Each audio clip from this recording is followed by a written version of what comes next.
My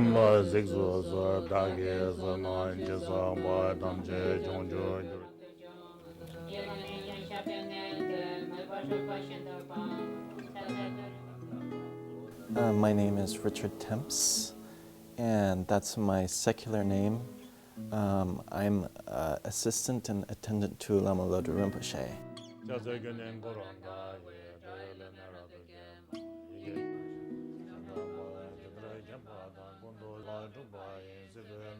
Obviously changed lots, many things. I changed, I was very young. I'm getting old now, so that's a big change.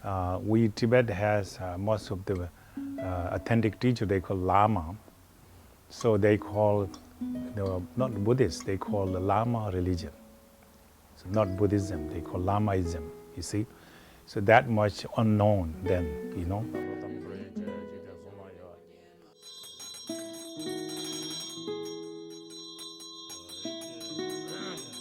This Haight-Ashbury district was the hub of a youth culture.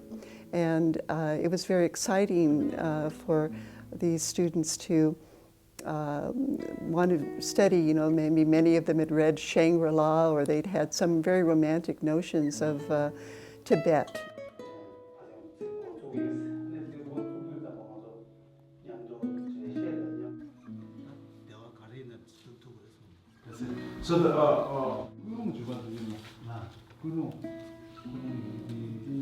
Some are doctors, some are science teachers, some are nurses, some are engineers, and they're very intellectual.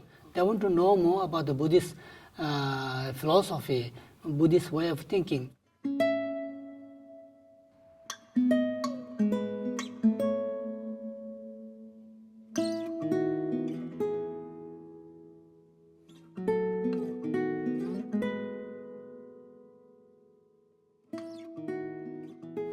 I guess what I would call like a spiritual hunger of many people. There's this sense that everything we just talked about, right? The money and the success and the fame. There's a sense that's a little empty. And it is a little empty. Even after you get all of it, you're still a little empty. And that there's something else that really matters in life. And people, I think, don't exactly know what that is. Right? They struggle to articulate what's that something else that really matters.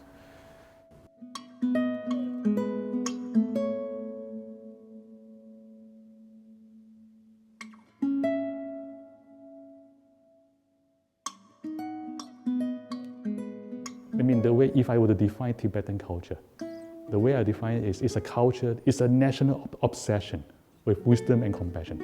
And not just a wisdom and compassion, and also how to cultivate wisdom and compassion.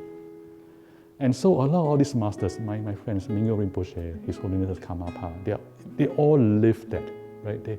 They are all living examples of wisdom and compassion through cultivation. Imagine that you're working in a tech company or whatever, doing a job, and then you see a human being who embodies wisdom and compassion. That's a profound impact. So I like to share this experience with my fellow Googlers. And then, not just my fellow Googlers, also my fellow Silicon Valley friends. The light gathers back in the form of countless blue moons that dissolve into the... Absorb that energy. The pure nature of reality. Nama Buddha Buddha Dhamma Soha Jayata Om Bekanse Bekanse Jayata Om I think that one of the struggles in connecting to a label is you develop a relationship to the label before you really understand it deeply. So I would say that I do connect very, very deeply with these aspects of Buddhism that you're talking about, wisdom and compassion, but where we talk about Buddhism in the culture that I'm in, it's not necessarily touching on those in a deep way. So that's partly why I'm hesitant sometimes to take on a label like that.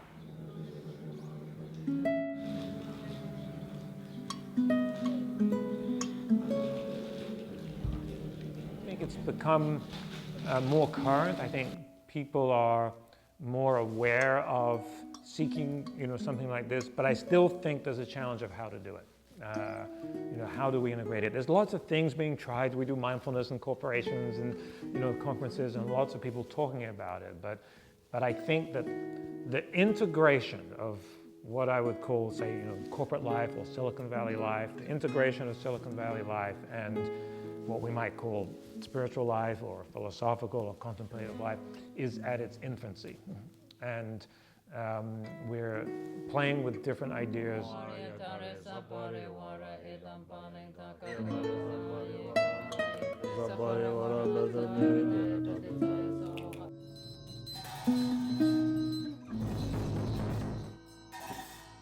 I will say the philosophy of Buddhism is very popular right now.